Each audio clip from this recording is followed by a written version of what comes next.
Hi, and welcome back to Chuck's Corner, where I share real stories from CNC manufacturing. A while back, we had a job in the shop that was causing some serious frustration in the inspection department.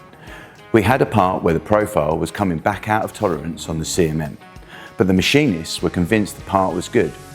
The machine was running well, the process was proven, and we checked the feature using the height gauge and everything looked good.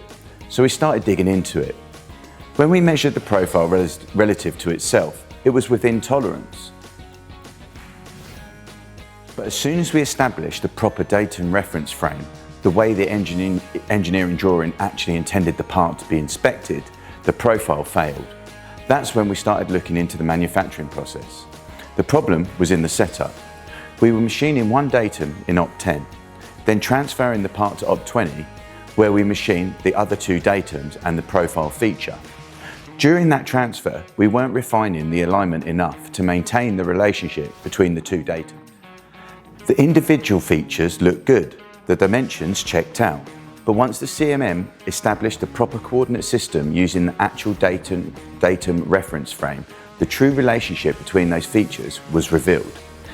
This was a classic case of it checks good on the bench versus it's actually good to print. Manual inspection tools and basic gauges are great for a quick check and verifying individual dimensions. But when you're dealing with complex GD&T requirements, the relationship between the features and the datums can be an entirely different story. That's where the CMM really shows its value.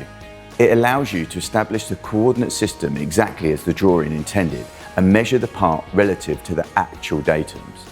The lesson? If a part passes manual inspection but fails on the CMM, don't immediately assume the CMM is wrong. Take a step back, look how the part was set up and how the datums were established, and whether your inspection method is actually replicating the drawing's Datum reference frame. Have you ever had a part that passed inspection on the bench but failed on the CMM? Or had a manufacturing process that looked good until you checked the actual GD&T relationships? I'd love to hear your stories. Drop them in the comments. Thanks for stopping by Chuck's Corner. Stay safe, stay sharp, and own the process.